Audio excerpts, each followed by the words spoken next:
পূব দিক থেকে আসছে বিকেলের রোদ, পশ্চিমে সকাল হবে কাল।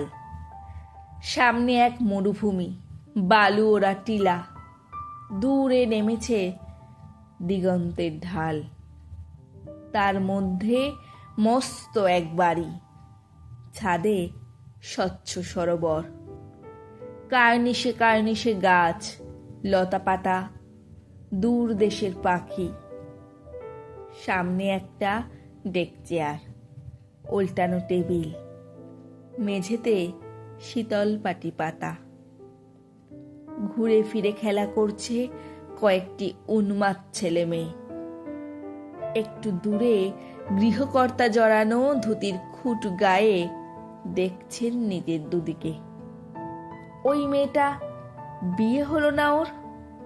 60 বছর পার করেও সব সময় ভয় পেত খুব। মানসিক হাসপাতালে মোড়ের শেষে এখানে এসেছে। ছেলেটা অনেক দিন লোক চিনতে পারত না ঠিক। এক মনে কাগজ ছিঁড়ত। 50 পেরিয়ে তবে এ বাড়িতে এলো।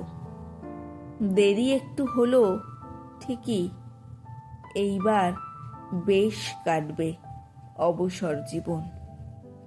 জীবন? এ ভদ্রলোক কবিতা লিখতেন জীবৎকালে। এখন কেবল পিতা, মানসিক সাম্যহারা, ভর ও ওজন হারা পুত্রকন্যাদের সঙ্গে তাই খেলে বেড়াচ্ছেন এই ছাদে। ওই ডুবতে থাকা সূর্যের উপরে হেঁটে বেড়াচ্ছেন।